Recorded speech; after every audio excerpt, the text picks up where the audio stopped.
من كوندي من عند بوسكيتس. كوندي يبحث عن من هنالك عن طريق اللاعب داردير وسواريز، وتسترجع مرة ثانية في الوسط بواسطة اللاعب ميلاميد، والحكم يرجع ويصفر الخطأ ليفاندوفسكي وكذلك رافينيا، والتغطية الدفاعية تروح من هنالك على الجهة اليمنى وفيه خطأ. حكم ماذا قال؟ من التتويج باللقب هنا على ملعبهم خوسيلو. اول كره واول تسديد اوليفان وصلته التوزيعه من اوليفان الراسيو، خيل بالدي دخل بالدي راح بالدي عرضيه بارسا كره خطيره. كوندي عرضيه جول. كوندي وبيدري، واول كره صعبه لبرشلونه. بالدي وتغطيه دفاع. جزئيات وتفاصيل ليس بالضروره ينجح فيها اي لاعب حتى مهما كان مستواه. الحكم خلى الافضليه. برشلونه لم يكن مرور الدنماركي على البر. ما ادراك انت وبيدري، كره على الجهه اليمنى عن طريق مير حمور. بالديمور خطيره جول. بالدي دخل وروبرت ليفاندوفسكي سجل جول. اول اهداف المباراه، الهدف العشرين للبولندي ليفاندوفسكي. فعلها اليخاندرو بالدي، انطلق على الجهه اليسرى ودخل، توغل فوزع، وجاء من هنالك ليفاندوفسكي مفتتحا مجال التسجيل. البارسا جول، الاسبانيول زيرو. البارسا بطل لحد الان لاسبانيا قبل 4 جولات عن عمره. يعني خطيره خوسيلو عرضيه.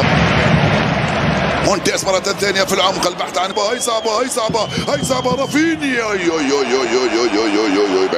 بعيدة كرة رافينيا، هذه المرة عالية تماما فوق مرمى الحارس فرناندو باشيكو.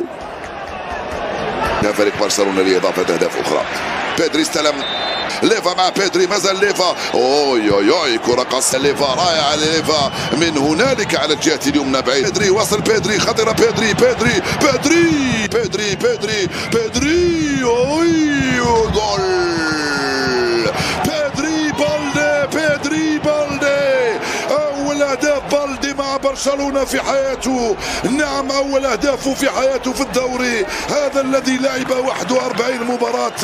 أليخاندرو بالدي يسجل الهدف الثاني لبرشلونة. أليخاندرو بالدي صغيرهم يسجل أول أهدافه في الليغا، فعلها في القائمة الثاني بعد أن كان ممررا للكرة الأولى. هو مسجلا في اللعبة الثانية. دخل من هنالك بيدري مثل الخط، دخل في وسط دفاع الإسبانيول ومرر كرة في القائمة الثاني، وجاء بالدرجة الأولى، يعني ما يتوجه لمكان آخر ما عدا المرمى. بالدي رافينيا بالدي هذه جول. كاد ياتي الجول الثالث لبرشلونة. بيدري لعبت لكوندي وبيدري. عرضي نسبه الأكابر. الكرة تلعب في اتجاه جافي. بيدري من هنالك لكوندي. رائعة من كوندي، وكذلك يريد أن يسجل.